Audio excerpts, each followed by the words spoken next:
Hello students, myself Bafna ma'am for the business law. Today we will be continuing the class of capacities of the parties. मैंने पिछले class में भी बताया था कि capacity of the parties का मतलब क्या है. मतलब the capacity of the parties यानी essential elements required for a valid contract that all the parties to it must have the capacity to enter into a contract. यानी जो party contract में enter कर रही है उनकी कैपेसिटी होनी चाहिए, यानी competent of the contract, competent to contract.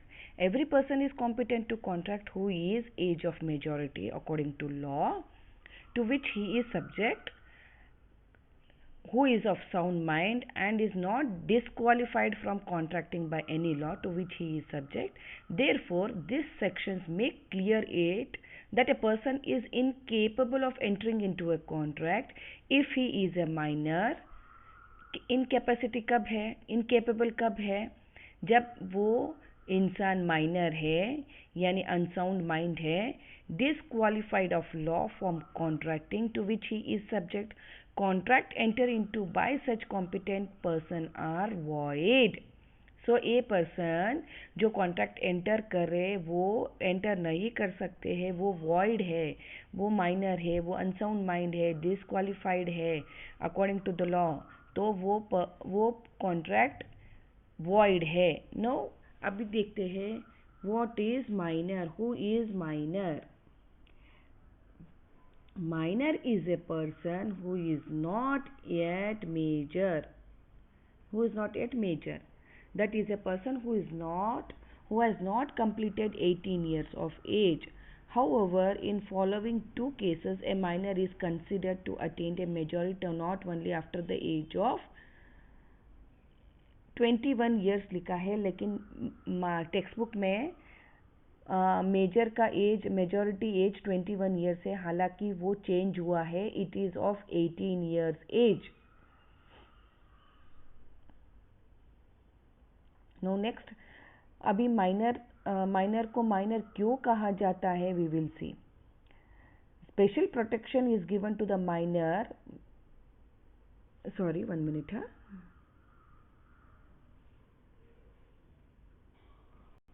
Sorry, here we will discuss here in some special two cases a minor is considered to attain majority only after the age of 21 years, where a guardian of a minor person or property is appointed under Guardians and Ward Act 1980, and where the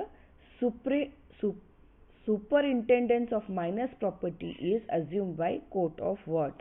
यहाँ पे minor को 21 years के बाद ही major कहा जाएगा. तो we will see why the special protection is given to the minor. That a minor mind is not fully developed according to special protection, that minor mind is not fully developed and hence cannot decide as to what is good or bad.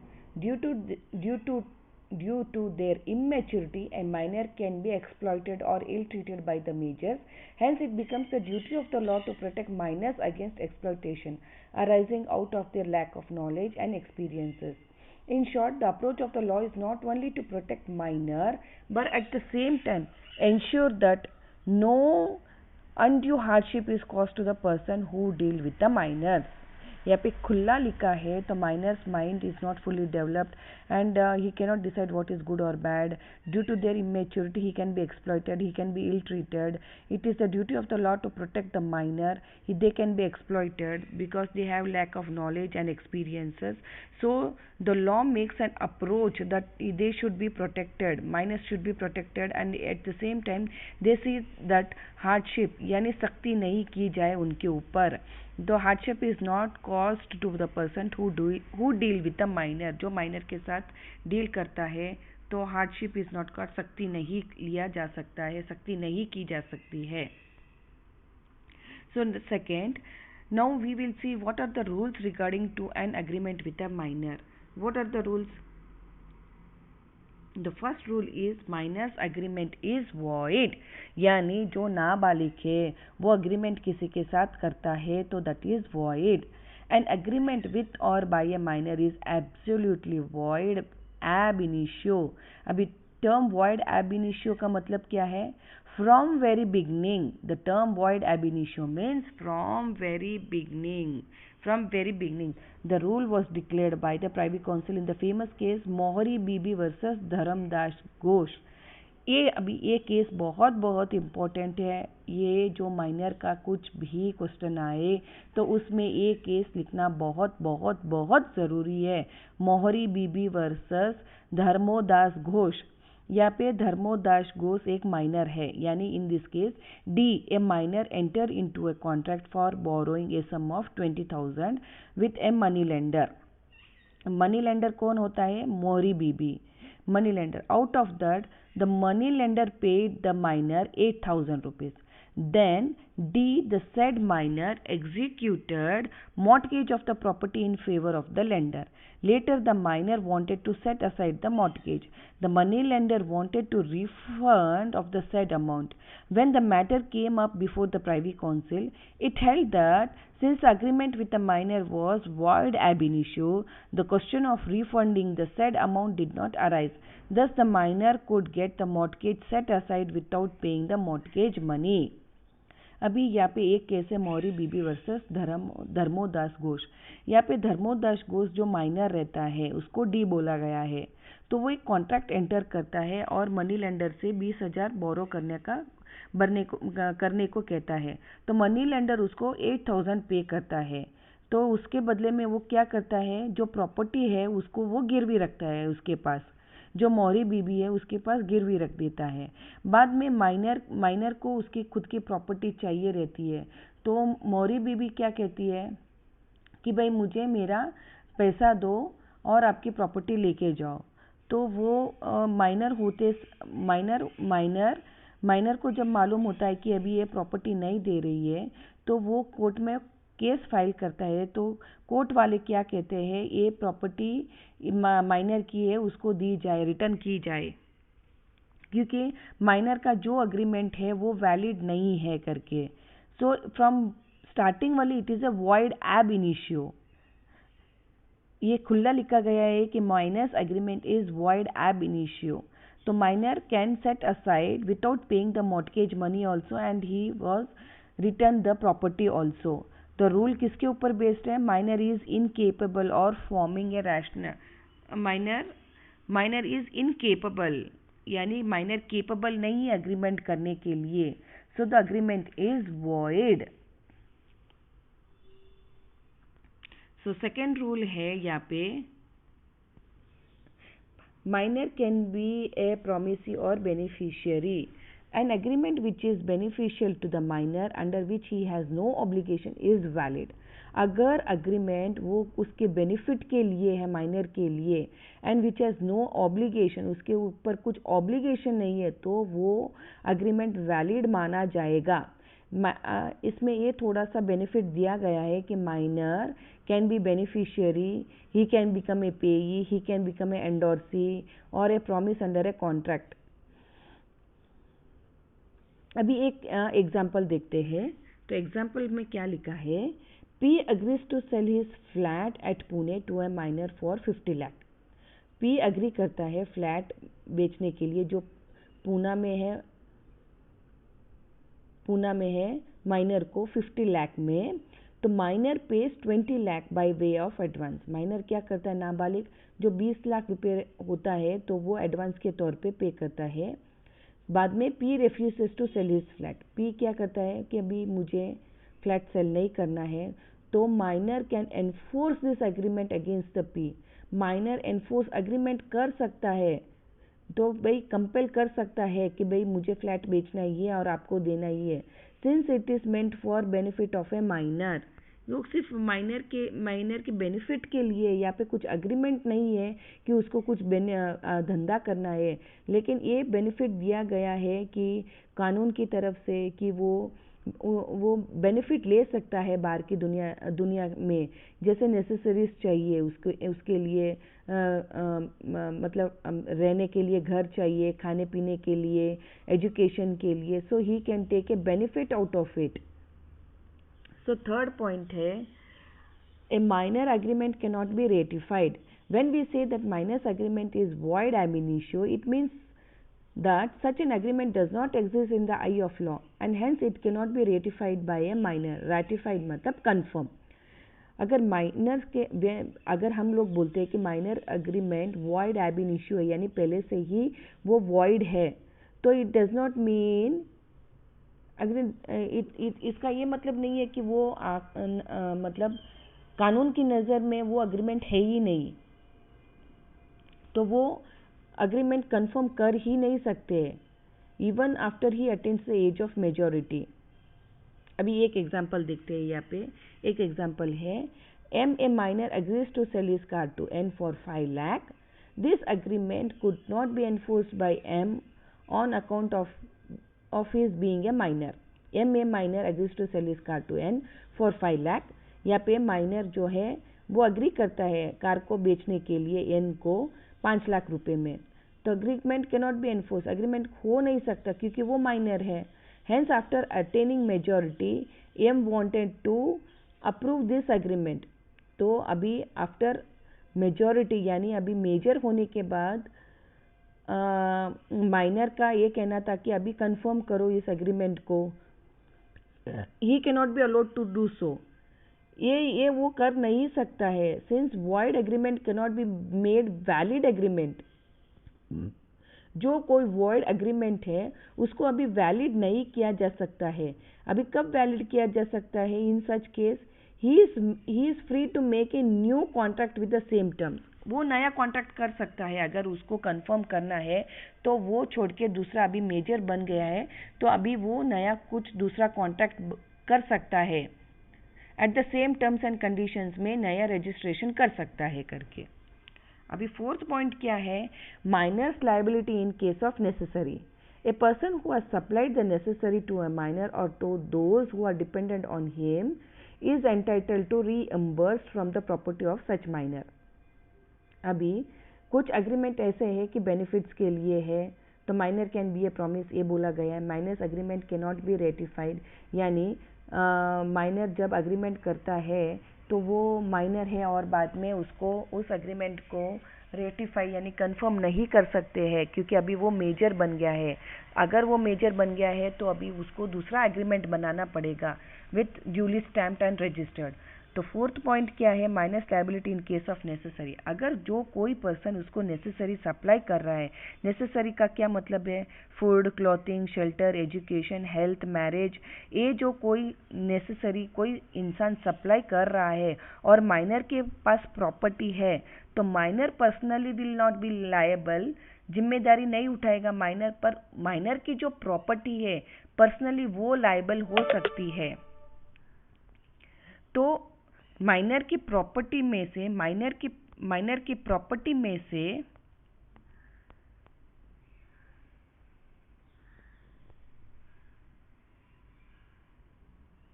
तो minor की property में से जो सामने वाला इंसान supply कर रहा है नेसेसरीज, वो रीइम्बर्स कर सकता है, यानी उस प्रॉपर्टी में से जितना उसने खर्चा किया है वो फिर वो रीइम्बर्स कर सकता है उस प्रॉपर्टी में से. So minor's liability in case of necessary. तो माइनर पर्सनली लायबल नहीं हो सकता है, बट माइनर्स की प्रॉपर्टी लायबल है इसमें. तो फिफ्थ है, no compensation is payable by minor. If a minor receives some benefits under an agreement which is void due to his minority, he cannot be compelled to refund such benefit or compensate for any benefit received. जैसे मोरी बीबी versus Dharmdas girls case, जैसे पिछले ही case में मैंने explain किया कि भाई minor ने गिरवी रखी थी और प्रॉपर्टी की और 8,000 रुपये लिए थे मनी लेंडर से, तो उसने वापस नहीं किया. तो फिर प्राइवेट कोर्ट ने कहा कि भाई कॉम्पेंसेशन रिसीव नहीं कर सकते हैं क्योंकि वो माइनर है. तो यहाँ पे no compensation is payable by a minor. तो माइनर कॉम्पेंसेशन पे नहीं कर सकता है क्योंकि वो माइनर है। The rule of estoppel does not apply. Next point है, the rule of estoppel does not apply to a minor. अभी rule of estoppel क्या है? The rule of estoppel prevents a person from denying the truth of a statement or representation he has made. However, the rule of estoppel does not apply to a minor who falsely impersonate to be a major and thereby induces another person to enter into an agreement with him. In this regard, if the aggrieved party proceed to take action against such a minor, the said minor cannot take the plea that being a minor, he should not be held liable. In short, the minor is here estoppel from pleading his minority. अभी rule of estoppel यहाँ पे apply नहीं कर सकते हैं क्योंकि minor ने ये कहा कि अभी मैं मेजर हूँ और दूसरे इंसान को इंड्यूस करता है कि भाई आप अग्रीमेंट करो तो मैं भी इसमें हिस्सा ले सकता हूँ, और बाद में जो मेजर इंसान है उसके जो पर्सन बंदा है सामने वाला जो अग्रीमेंट किया माइनर के साथ वो ही कैनॉट मेक द प्ली, वो केस नहीं कर सकता है कि भाई माइनर ने भी इंड्यूस किया है मुझे अग्रीमेंट एंटर करने के लिए। तो the rule of estoppel does not apply here. The said minor cannot take plea that minor he should not be held liable. तो माइनर ये नहीं बोल सकता है कि मैं माइनर हूँ इसलिए रूल ऑफ एस्टोपल लगा दीजिए मुझे करके, यानी I should be stopped from being a liable, I should be stopped from the liable that I am a minor. Whatever the mistake, whatever the fraudulent work he has done, he will be liable. यहाँ पे ये भी बोला गया है, if a minor is in possession of a property which he has obtained by fraudulent से minor ने property obtain किए यानी और दूसरे से फ्रॉड करके पैसे कमाए हैं, पैसे ऐंठे हैं और कुछ ऐसे गुड्स उसने ऑब्टेन किया फ्रॉड से, तो the law provide special protection to minor. अगर लॉ प्रोवाइड करता है special protection to minor, it does not mean that, तो ये राइट दिया नहीं जाता है कि माइनर को कि वो किसी को चीट कर सके। So rights are not given to the minor that he can cheat anybody and he can keep the properties of other or money. तो यहाँ पे ये बोला गया है, तो he will be stopped from all those doing those things.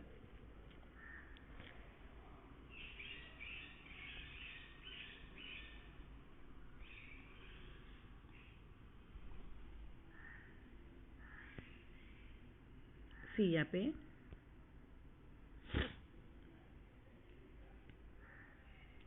if a minor is in a possession of a property which he has obtained by fraudulently representing that he is full of age, he will have to restore such property to its former owner. अगर minor ने झूठ बोला है कि मैं major हूँ तो उसमें वो प्रॉपर्टी ली है कुछ, तो वो प्रॉपर्टी फिर से उसको देनी पड़ेगी सामने वाले बंदे को। Similarly a minor will have to restore the person received any money received as a result of a sale proceed of goods obtain by fraud. अगर माइनर ने फ्रॉडुलेंट की तरह फ्रॉड करके गुड्स को ऑब्टेन किया है, पैसे ऐंठे हैं, then the law provides special protection. Though the law provides special protection, फिर लॉ वैसे भी प्रोटेक्शन दे रहा है तो इसका ये मतलब नहीं है कि वो उसका फ़ायदा उठाए। तो the law provide special protection to minor, it does not mean that it bestows upon them to privilege और right to cheat others. Cheat करने का कोई हक नहीं है माइनर को। In this case if a minor has fraudulently disposed of the property, अगर fraudulent way से माइनर ने प्रॉपर्टी को डिस्पोज किया है एंड स्पेंट द मनी, अगर पैसे खर्चा किया है, received from where, then such equitable doctrine of restitution cannot be evoked. तो doctrine of restitution cannot be evoked. अभी डॉक्ट्रिन ऑफ रेस्टिट्यूशन क्या है वो आगे हम देखेंगे, तो वो प्रिंसिपल यहाँ पे अप्लाई नहीं हो सकता, वो इवोक नहीं कर सकते हैं यहाँ पे। तो नेक्स्ट पॉइंट है no specific performance. No specific performance of a minor's agreement can be granted by a court against a minor. As a minor agreement is void, अगर किसी ने किसी माइनर एग्रीमेंट किया है तो स्पेसिफिक परफॉर्मेंस, मैंने भी पहले भी बोला स्पेसिफिक परफॉर्मेंस का एग्जाम्पल दिया था, तो आप पहले का वीडियो देख सकते हैं। कोर्ट स्पेसिफिक परफॉर्मेंस नहीं डाल सकते माइनर के ऊपर कि भाई ये काम करना ही है, क्योंकि माइनर एग्रीमेंट ही वॉइड है। सो 8th पॉइंट है no insolvency.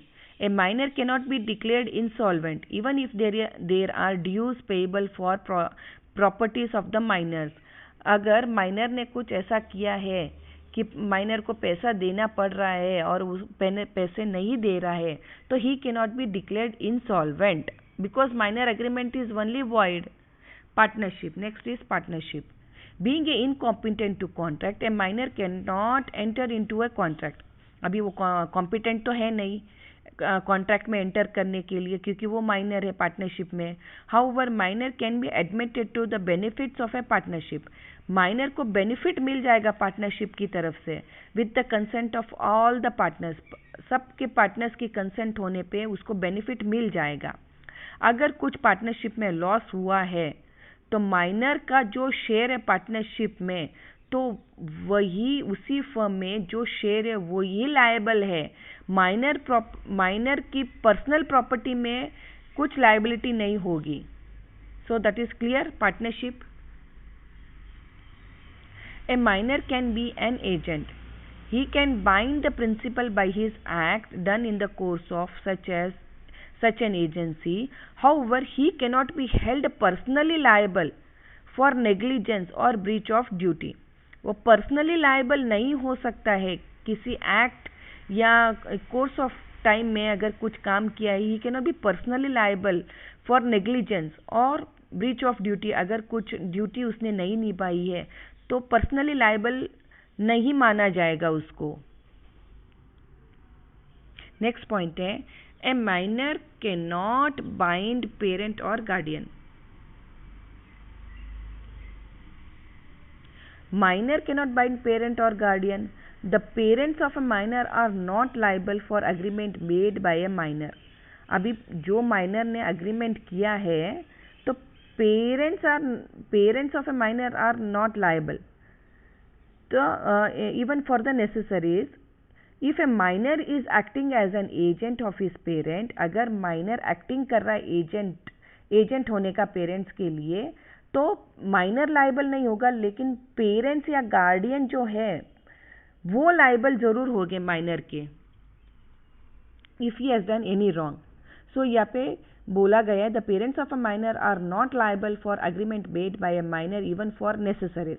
However if a minor is acting as an agent, अगर वो एक्टिंग कर रहा है एजेंट के ऊपर, यानी वो पेरेंट्स का एजेंट है, तो देन द पेरेंट और guardian concern can be held liable for the minor's agreement. Minor's agreement में पेरेंट्स या guardian will be liable whatever the agreement has been made if he is acting as an agent. Minor as a shareholder. A minor acting through his lawful guardian can become a shareholder. Minor shareholder भी बन सकता है और a member of a company, provided the shares are fully paid up and the articles of association do not prohibit the same. Minor share holder बन सकता है अगर article of association prohibit नहीं कर सकता है, अगर the shares are fully paid up है। Surety for a minor. In case of a contract of guarantee, an adult stands surety for a minor. The adult is liable under the contract, but the minor is not liable. यहाँ पे surety for a minor, surety कौन है? In case of a contract of guarantee, अगर guarantee का contract है तो adult surety बन सकता है minor के लिए। The adult is liable under the contract. जो कोई मेजर है, जो कोई बड़ा इंसान है, वो लाइबल हो सकता है कॉन्ट्रैक्ट पर। Minor will not be liable for this contract in such case directly between surety and the third party. अगर श्योरिटी और थर्ड पार्टी है तो पर्सनली लाइबल माइनर नहीं हो सकता है इसमें।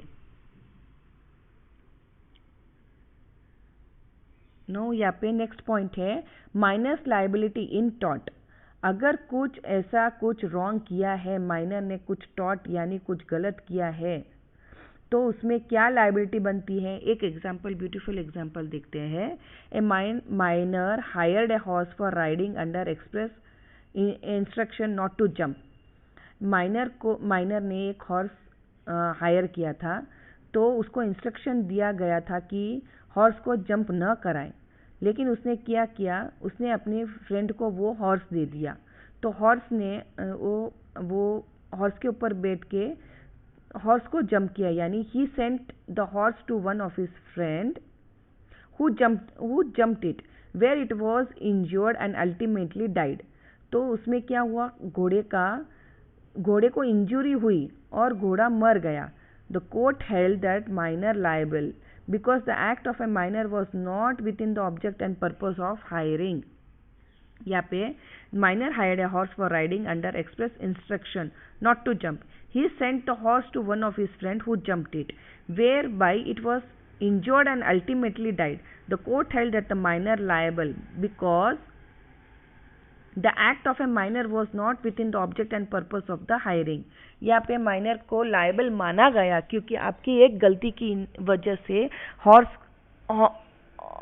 हॉर्स मर गया था, तो इसलिए माइनर को लायबल माना गया है।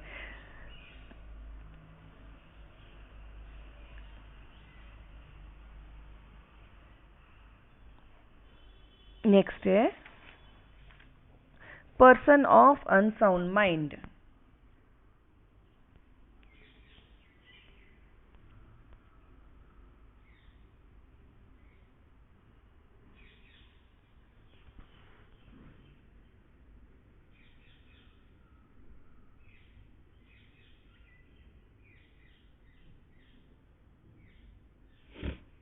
पर्सन, सेकेंड पॉइंट है पर्सन ऑफ अनसाउंड माइंड। मैंने ये कंप्लीट किया कि माइनर क्या है, माइनर्स के रूल्स क्या है रिगार्डिंग टू अग्रीमेंट। तो यहाँ पे 14 पॉइंट्स डिस्कस किए हैं मैंने। तो minor's agreement is void, Mohori Bibi versus Dharmodas case है। Minor can be a promisee और बेनिफिशियरी है। माइनर प्रॉमिसी बन सकता है, बेनिफिशियरी भी बन सकता है।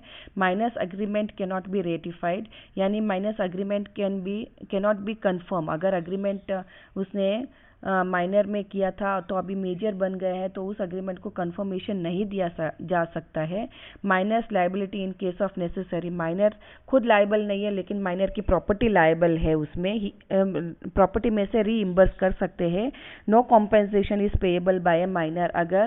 अगर मनी लेंडर, मैंने एक केस में बताया था मोयरी बीबी वर्सेस धर्मोदास घोष केस, इसमें माइनर को लायबल नहीं माना है पर्सनली, क्योंकि जब अग्रीमेंट बनाया था तब वो माइनर था। सो लोग उसके पास से पैसे नहीं ले सकते हैं क्योंकि वो माइनर है, तभी अग्रीमेंट किया था।